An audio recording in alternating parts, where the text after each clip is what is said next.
Assalamualaikum warahmatullahi wabarakatuh. Selamat malam dan salam sejahtera Bapak Ibu. Saya Sigit Setiawadi, tanggal 6 Januari 2019 ini akan menyampaikan materi 10 penyebab orang gagal di MW. MW itu 100% predictable, ya. Beda dengan konvensional yang sulit diramalkan. Ya, angka kegagalannya sangat tinggi. Ya, di Amerika dari 100 perusahaan baru yang didirikan atau startup dalam 10 tahun tinggal satu yang masih berdiri atau kurang dari 1%. Nah, kalau MW itu bisa diprediksi asalkan serius sesuai sistemnya dan tidak berhenti sebelum berhasil, Anda pasti berhasil. Kalau salah satu dari 1, 2, 3 tidak dilakukan, ya tidak berhasil, itu saja. Ya, jadi semua orang bisa menjalankan MW kalau mau, ya, tapi waspada pada 10 penyebab kegagalan di MW yang akan saya sampaikan ini. Yang pertama, tidak pernah memulai. Ya, ini sepertinya menggelikan Bapak Ibu, tapi inilah alasan terbesar untuk gagal. Ya. MW itu dikembangkan dari mulut ke mulut, jadi Anda tidak akan tahu MW kalau tidak diajak oleh orang MW. Dan sudah sangat umum kalau orang takut dengan sesuatu yang tidak dia kenal. Ya. Jadi meskipun MW sudah terbukti bisnis yang memberi hasil luar biasa, toh masih banyak yang sudah join tapi enggan memulai mengerjakannya karena takut, karena tidak mengenal. Karena itu Anda perlu hadir ke seminar inspirasi dan visi untuk lebih mengenal MW, supaya banyak informasi yang akan Anda dapat dari situ. Alasan yang kedua adalah memandang rendah bisnis ini. Ya, di MW itu modalnya sangat kecil, biayanya hanya 100.000, jadi dipandang rendah. Akibatnya apa? Kita enggan mengeluarkan biaya untuk hadir ke seminar, membeli produk, dan sebagainya. Padahal itu yang seharusnya dilakukan. Ya. Di bisnis konvensional seperti klinik, restoran, kita berani mengeluarkan biaya ratusan juta untuk membangun kamar operasi, dapur baru, dan lain-lain. Padahal faktanya Bapak Ibu, sangat jarang miliarder yang berasal dari bisnis konvensional yang kecil seperti itu. Sedangkan MW atau bisnis prosumen itu mencetak 20% miliarder di Amerika. Itu luar biasa loh. Dan MW adalah bisnis prosumen terbesar di dunia. Pencetak miliarder yang terbesar. Nah, alasan yang ketiga adalah kurang informasi dan kurang pendidikannya. Ya. Pindah ke kuadran kanan itu tidak sama dengan pindah pekerjaan. Ya. Segala sesuatunya berbeda, sehingga kita harus mau belajar dan mencari keterampilan dari awal. Tolong deh lupakan semua pengetahuan Anda tentang bisnis selama ini. Ya. Ambil atau dapatkan 3 hal baru, yaitu ilmu, keterampilan, dan pengalaman di MW. Contoh nih, Apollo itu program untuk mendaratkan manusia ke bulan. Dimulai tahun 61 itu Apollo 1. Tapi yang benar-benar mendaratkan manusia untuk pertama kali adalah Apollo 11. Bulan Juli tahun 69. Jadi Apollo 1, 2, 3, sampai 10 itu untuk mencari ilmu, keterampilan, dan pengalaman.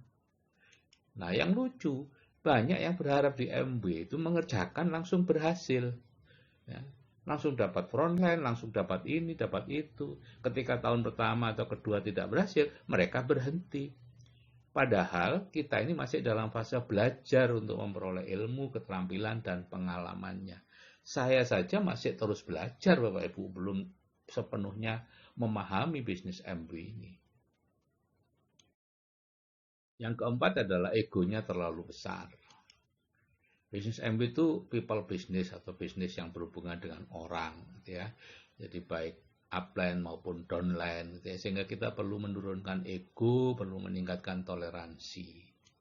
Ya. Dan bisnis MW itu sangat berbeda dengan semua bisnis yang kita kenal, ya tadi saya sebut gitu ya. Untuk bisa berhasil ya harus benar-benar teachable, ikuti saja upline, jangan berpikir. Ya, jadi kita perlu mengantongi ego kita, Bapak Ibu. Nah, kalau Anda di MW itu banyak yang merasa sudah mengikuti semua anjuran upline. Padahal sebenarnya tidak. Ya, sebenarnya kita itu masih memilih.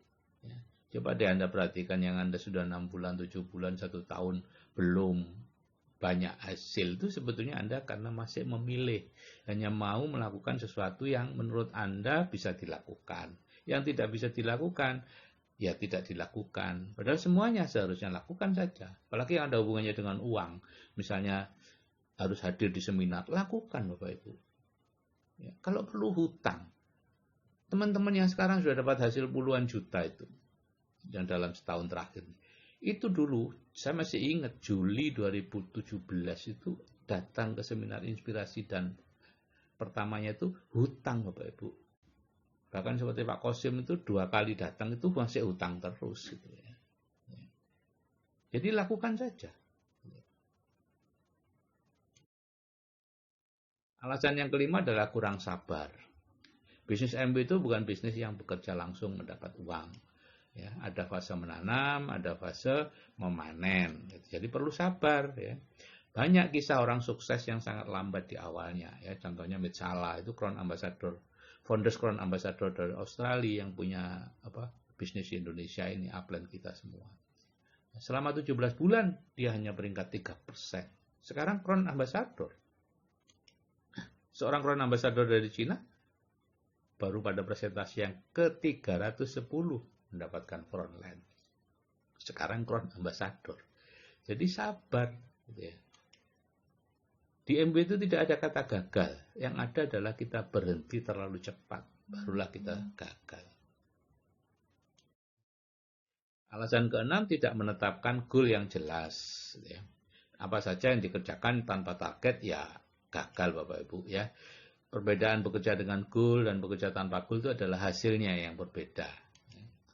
Jadi dalam menjalankan MB kita perlu menetapkan goal sejak awal dan bekerja dengan possibility diagram. Nanti silakan belajar di grup tentang apa itu possibility diagram. Ya. Bulan ini mendapat berapa frontline rencananya. Digambar Bapak Ibu. Mau kapan dapat frontline 20, digambar dan ditentukan waktunya.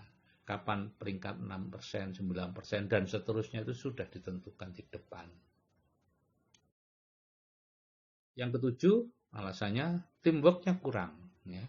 Bisnis MB itu bisnis tim ya. Anda membangun jaringan, bangun kaki di situ. Ya. Kalau Anda masih baru, usahakan untuk bisa dibantu upline. Caranya ya tarik perhatian upline. Dengan rutin hadir di seminar, rutin belanja, dan lain-lain, maka upline akan tahu bahwa Anda serius. Dan dia akan membantu. Setelah menjadi upline, Anda perlu memilih dengan downline yang mana Anda bekerja. Ya. Jadi grupnya digambar, konsultasikan dengan upline, di mana Anda sebaiknya bekerja. Ya. Prinsipnya bekerja di banyak kaki. Ya, jika kakinya belum banyak, ya bantu semuanya, tapi dengan prioritas. Ya. Gunakan hukum Pareto, yaitu 20-80.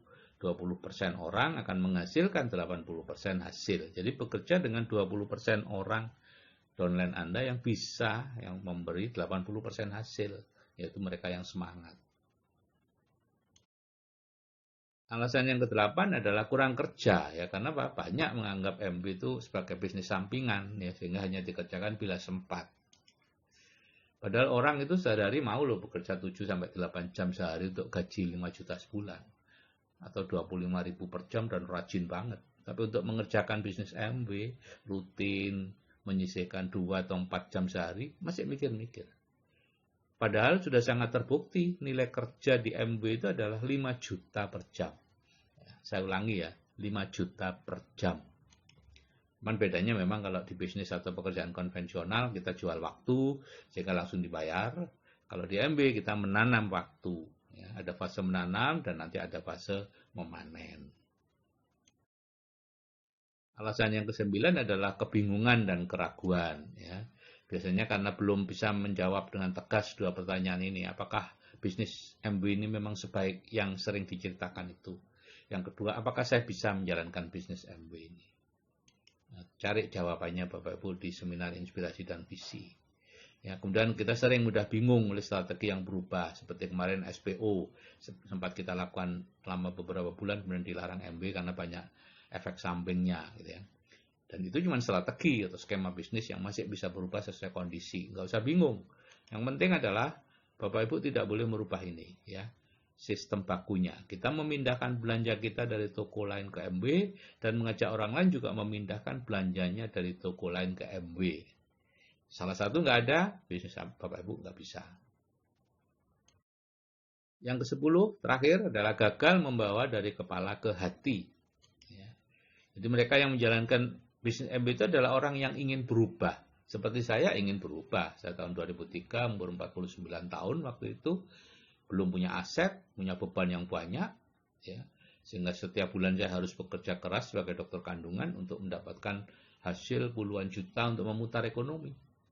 Nah, pertanyaannya sampai kapan? Atau kalau terjadi sesuatu dengan saya, bagaimana dengan istri saya, keluarga saya? Gitu ya. Sehingga saya ingin berubah, ketemulah MB. Gitu ya. Nah, Zig Ziglar mengatakan kalau kita ingin berubah, kita harus mau mengerjakan sesuatu yang tidak kita sukai. Dan kebetulan MB sangat tidak saya sukai. Ya, saya sudah tahu MB tahun 93, tapi selama 10 tahun lebih saya sangat tidak menyukainya. Kemudian saya belajar menyukainya. Nah, jadi awalnya orang mengerjakan MB ya karena ingin mendapat penghasilan besar. Tapi untuk bisa berhasil kita perlu mulai menyukai produknya, belajar menyukai produknya, mulai menyukai lingkungannya. Karena itu saya selalu mengatakan, kalau Anda mau serius mendapatkan hasil dari MB, mulailah membeli produk MB, memakai produknya untuk menyukai produk MB. Mulailah hadir di seminar-seminar inspirasi dan visi untuk menyukai lingkungannya. Karena kalau Anda gagal menyukai MB, ya akan gagal menjalankan bisnis ini. Dan menyukai itu tidak bisa pura-pura, Bapak Ibu. Pura-pura menyukai tidak bisa. Harus sampai bawah sadar. Ya, kalau tidak menyukai, maka hal negatif saja akan membuatnya berhenti, Bapak Ibu. Nah, ini adalah grafik kerja, biaya, dan hasil di MB. Ya. Hasilnya seperti ini, mula-mula sedikit, kemudian naik meningkat dengan pesat. Nah, biasanya pada bisnis konvensional antara hasil, kerja, dan biaya itu nyaris sejajar. Gitu ya. Kalau hasilnya kecil, ya kerjanya kecil, biayanya juga kecil. Lama-lama bisnisnya berkembang, hasilnya semakin besar, kerjanya semakin besar, biayanya juga semakin besar. Di MB terbalik, Bapak Ibu. Karena itu MB itu berbeda dengan usaha yang lain. Di MB hasilnya seperti ini, awalnya kecil dan lain-lain. Usahanya atau kerjanya seperti ini, mula-mula berat, lama-lama ringan. Beratnya di mana? Mempertahankan semangat. Itu yang berat. Bukan presentasi, bukan di bisnis kita nggak ada presentasi ya, bukan ngajak orang ke BTD, bukan mengumpulkan daftar nama, itu yang berat, bukan. Mempertahankan semangat itu yang berat. Karena itu Anda perlu rutin hadir di seminar inspirasi dan visi untuk mempertahankan semangat. Modal kita di bisnis ini hanya semangat. Ya. Modal atau biayanya itu tetap. Dan itu bukan biaya, karena itu pengeluaran sehari-hari yang Bapak Ibu juga butuh sabun, butuh pupuk, butuh oli, butuh macam-macam. Ya, daripada beli di luar yang tidak memberi hasil apa-apa, hanya mendapat produk, kenapa nggak di MB? Ya.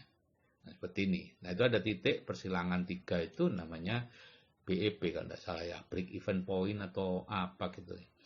Itu pada titik 9% Bapak Ibu, ya, pada peringkat 9%. Nah, yang Bapak Ibu waspadai adalah yang belum peringkat 9%, karena disitulah makamnya IPO MB paling banyak. Banyak yang muntaber, mundur tanpa berita. Nah, kalau sudah 9%, ke kanan terus itu sudah, orang sudah enjoy mengerjakan. Sekarang bagaimana solusinya, Bapak Ibu? Ya. Apa yang tadi saya sampaikan, 10 penyebab kegagalan itu sebetulnya hanyalah puncak yang kelihatan saja dari sebuah gunung es, yang kelihatan di permukaan. Yang penting adalah yang di bawah permukaan itu, yaitu semangat yang menurun. Jadi Anda harus itu yang Anda perbaiki. Bukan meneliti yang 10 itu kayak apa. Enggak, semangat yang menurun. Kalau itu semangatnya sudah naik, 10 penyebab itu sudah tidak ada. Caranya ya seminar, inspirasi, dan visi seperti ini. Oke Bapak Ibu, sampai jumpa di seminar inspirasi dan visi yang terdekat. Salam sukses dari saya, Sigit Setiawadi. Wassalamualaikum warahmatullahi wabarakatuh.